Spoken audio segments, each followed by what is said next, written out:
Paz seja convosco. Meus queridos, Paulo escrevendo a Tito, capítulo 2, no versículo 11, ele diz que a graça de Deus se manifestou a fim de trazer salvação a todos os homens. É interessante que Jesus, quando veio ao mundo, ele veio primeiramente para o povo de Israel. No Evangelho de João, no capítulo 1, a Bíblia diz que ele veio para os seus, mas os seus o rejeitaram. Os seus não o reconheceram como Messias, como aquele que haveria de vir para redimir o povo de Israel. Nós vemos já no capítulo 10 de Atos dos Apóstolos, Pedro tem uma visão, queridos, de uma trouxa, podemos dizer assim, aonde havia dentro dessa trouxa todas as espécies de animais terrestres.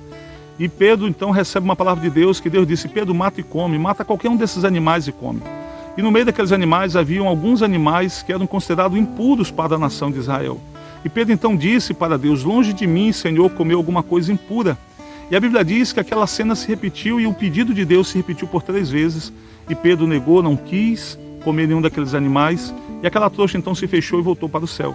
Logo em seguida, Pedro, ele é enviado por Deus até, queridos, a um homem chamado Cornélio. A Bíblia diz que esse Cornélio era centurião da corte chamada italiana. Ele tinha tido uma visão. E na visão um anjo disse para ele mandar buscar Pedro, que Pedro ia explicar para ele o que lhe faltava. Quando Pedro chega na casa deste homem, este homem está lá com toda a sua família, os amigos todos reunidos para ouvir o que Pedro haveria de falar. Ele se prostra aos pés de Pedro, quer adorar Pedro. Pedro levanta ele e diz que ele não tem que adorar ele, porque ele é conservo dele, eles têm que adorar somente ao Senhor. E quando Pedro começa então a pregar a palavra de Deus ali naquele lugar, começa a pregar a história de Jesus, o plano de Deus através de Jesus, a Bíblia diz que o Espírito Santo se derrama sobre aqueles que estavam ali e eles passaram a falar novas línguas. Pedro então entendeu a visão que ele tinha tido dos animais. Os animais impuros apontavam para aquelas pessoas que eram até então considerados gentios. Os povos gentios, segundo a Bíblia, são todos aqueles que nasceram fora dos limites territoriais. A Bíblia diz em João 3,16 que Deus amou o mundo de tal maneira que deu seu único Filho, Jesus Cristo, a fim de que todo aquele que nele crê não pereça, mas tenha a vida eterna. Essa palavra começa a se cumprir em Atos dos Apóstolos, capítulo 10. Quando o plano de salvação de Deus, que estava até então restrito à nação de Israel, se estende agora a todo o povo, a todo o mundo, vamos dizer assim. Todos agora podem ser salvos através de Jesus Cristo. Por isso, você que ainda não entregou sua vida para Jesus, você precisa tomar essa decisão. Você precisa receber Jesus enquanto você tem tempo. Atos dos Apóstolos, capítulo 4, versículo 12, diz que não há nenhum nome dado entre os homens pelo qual importa que sejamos salvos. E esse nome é o nome de Jesus. Somente no nome de Jesus nós poderemos ser salvos. Por isso você precisa entregar sua vida para Jesus enquanto você tem tempo. A Bíblia diz também, na carta de Paulo, queridos, a Timóteo, capítulo 2, versículo 5, que Jesus Cristo é o único mediador entre Deus e os homens. Então você só pode se chegar a Deus através de Jesus.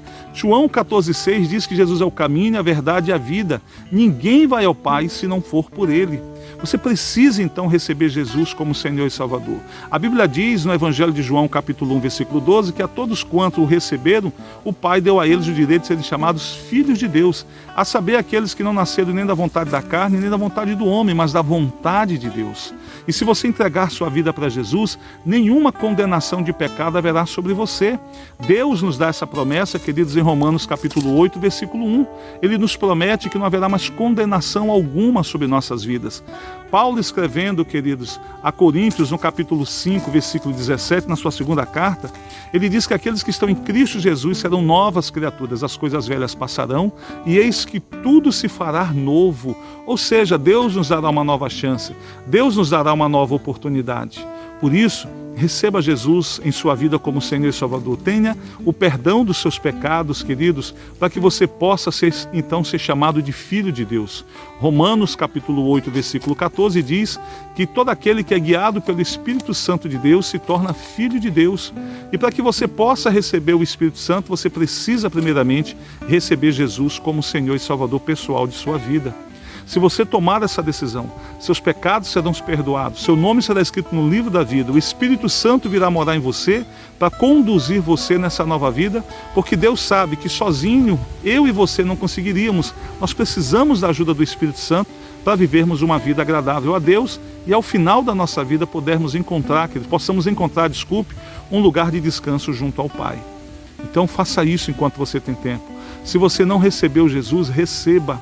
Receba também o perdão dos seus pecados. O sangue dele vai purificar você de toda iniquidade. E a sua alma, que é a nossa veste interior, queridos, ela vai ficar limpa, vai ficar, queridos, sem nenhuma mancha de pecado. E você vai estar apto, então, a poder entrar no reino dos céus. Lembre-se que o objetivo maior do Evangelho não é livrar você da dor presente.